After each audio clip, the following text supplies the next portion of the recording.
Hola, espero se encuentren muy bien. Les habla Eliana. En esta oportunidad vamos a hablar en cuanto al mantenimiento centrado en la confiabilidad. Y según el libro John Murray, vamos a estar centrados en el capítulo 6.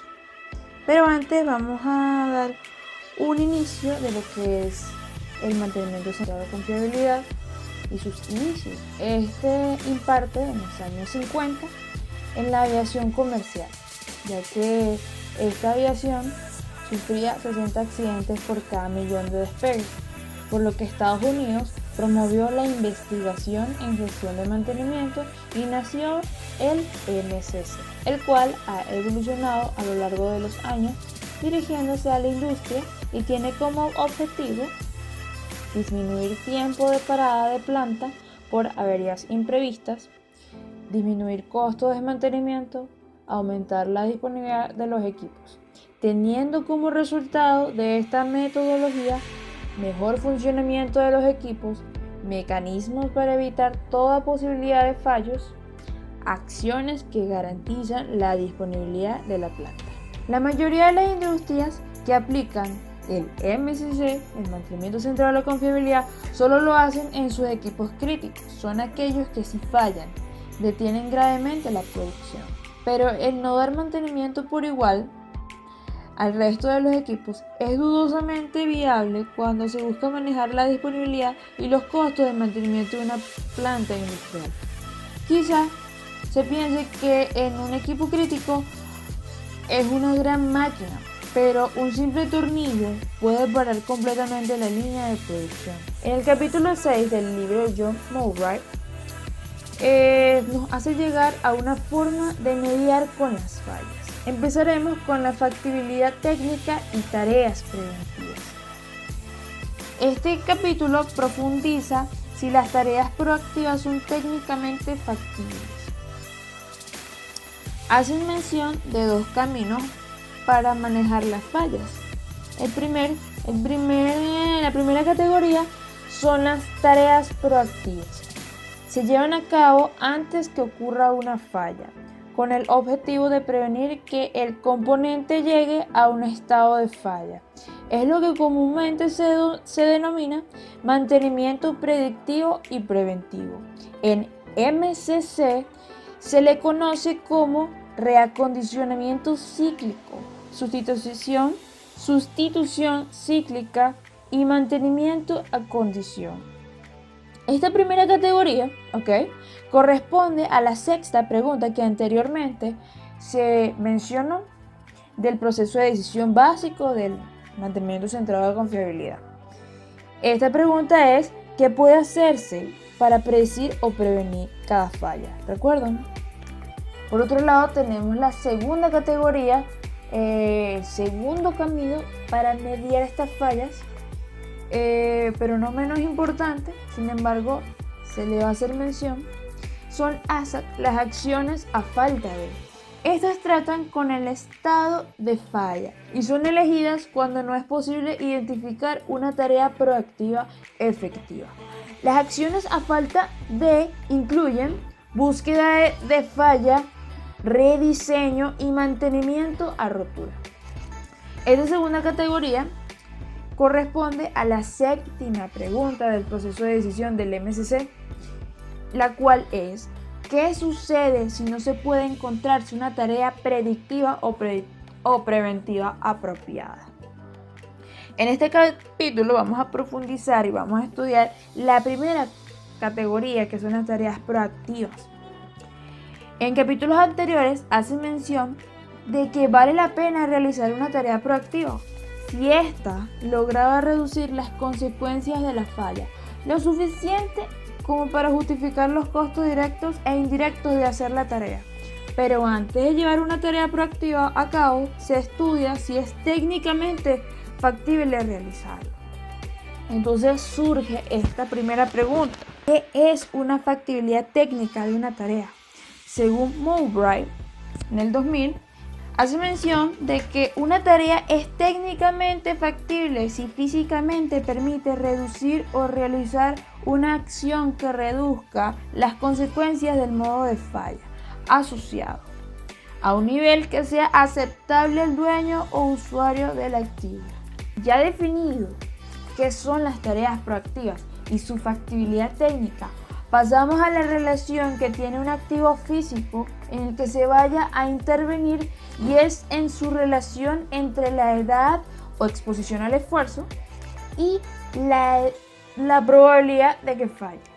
Entramos a este punto de que es la edad y deterioro. Sabemos que un activo físico, al empezar su exposición al esfuerzo, empieza en ciertas etapas de deterioro, disminuyendo el esfuerzo, cayendo en el punto en el que ya no puede cumplir con el funcionamiento deseado. La exposición al esfuerzo es medida de varias maneras, incluyendo la cantidad producida, distancia recorrida, ciclos operacionales cumplidos, tiempos de calendario o tiempo de funcionamiento. Todas estas unidades están relacionadas con el tiempo, con lo que es común referirse a la exposición total al esfuerzo como la edad del componente.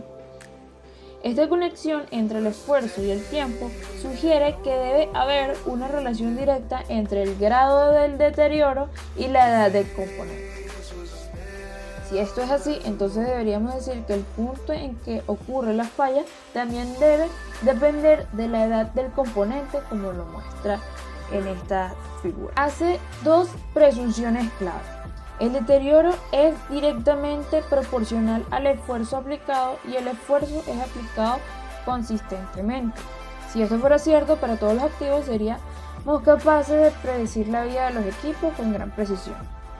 El punto de vista clásico del mantenimiento preventivo sugiere que esto puede hacerse todo lo que necesitamos en información suficiente acerca de las fallas. Además, cuando hablamos de las fallas relacionadas con la edad, podemos tener componentes que parecen idénticos, pero estas varían su resistencia inicial a la falla. La tasa a la cual esta resistencia declina con la edad también varía. Además, no hay dos componentes sujetos a idénticos esfuerzos a lo largo de sus vidas, aun cuando estas variaciones sean muy pequeñas. Pueden tener un efecto desproporcionado sobre la edad con la que falla el componente, ¿ok? Entonces aquí tenemos esta figura en donde muestra lo que ocurre con dos componentes puestos en servicio con resistencia a falla similar. Existen casos en los que la resistencia a la falla declina con la edad. El punto en que ocurre la falla normalmente es menos predecible de lo que sugiere en el sentido común. Sin embargo, más adelante, cuando mi compañero explique en su capítulo 12, va a analizar más las implicancias cuantitativas de esta situación con mayor profundidad. Bajo ciertas circunstancias, se dispone de dos opciones preventivas para reducir la incidencia de este tipo de modo de falla. Estas son las tareas de reacondicionamiento cíclico y las tareas de sustitución cíclica. El reacondicionamiento cíclico consiste en reacondicionar la capacidad de un elemento o componente antes o en el límite de edad definido, independientemente de su condición en ese momento. Y las tareas de sustitución cíclica consisten en descartar un elemento o componente antes o en el límite de edad definida, independientemente de su condición en ese momento. Ya definidos ambos, vamos a centrarnos en su frecuencia, la frecuencia de tareas de reacondicionamiento y sustitución cíclica. En la presente figura, que la frecuencia de una tarea de reacondicionamiento o sustitución cíclica está determinada por la edad en la que el elemento componente muestra un rápido incremento en la probabilidad condicional de falla. Los límites de vida segura solo se aplican a las fallas que tienen consecuencias para la seguridad o el medio ambiente, con lo que las tareas asociadas deben reducir la probabilidad de que ocurra una falla antes del fin de su vida útil a un nivel tolerable. En condiciones ideales, los límites de vida segura deben determinarse antes de que el elemento se ponga en servicio. El elemento debería probarse en un ambiente que simule las condiciones operativas para determinar qué vida realmente es capaz de alcanzar, y una fracción conservadora de esa vida se usa como límite de vida segura. Aquí se bosqueja en la siguiente figura. Para que la tarea de reacondicionamiento cíclico sea técnicamente factible, Los primeros criterios que han de satisfacerse son que debe haber un punto en el que haya un incremento de la probabilidad condicional de falla. Debemos estar razonablemente seguros acerca de la duración de esta vida.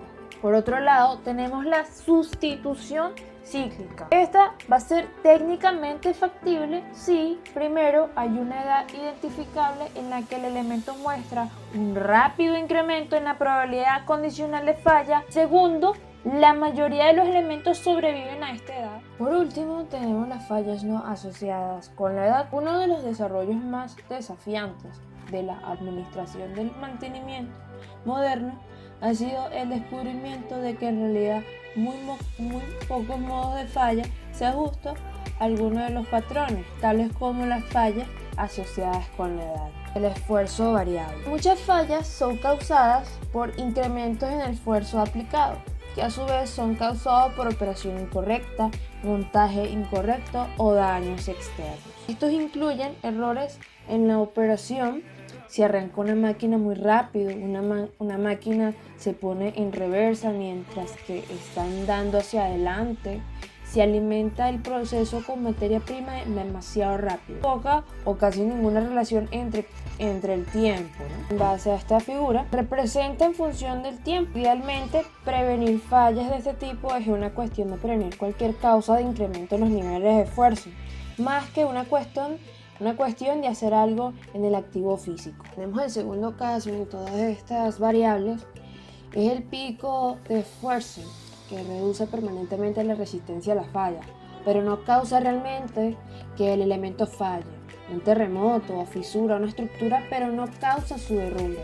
La reducción de la resistencia a la falla hace que el elemento se vuelva vulnerable al próximo pico, que puede o no ocurrir antes de que sea reemplazado por otro motivo. El tercer caso en esta figura representa el pico de esfuerzo, solo reduce temporalmente la resistencia a la falla, como en el caso de materiales termoplásticos que se ablandan cuando la temperatura se eleva y se endurece nuevamente cuando la temperatura desciende. En la última figura, este representa un pico de esfuerzo, acelera la pérdida de resistencia a la falla y finalmente acorta la vida del componente considerablemente. La presente figura representa la complejidad. Son todos aquellos activos que se le aplican ciertos mecanismos relativamente simples. En el caso de elementos complejos, la situación se torna todavía menos predecible. Los elementos se hacen más complejos para mejorar el funcionamiento al incorporar tecnología nueva o adicional o automatizado. Para hacerlos más seguros, utilizan dispositivos de seguridad. En la década de los 30, un viaje aéreo era lento, riesgoso, realizable en condiciones climáticas razonablemente favorables.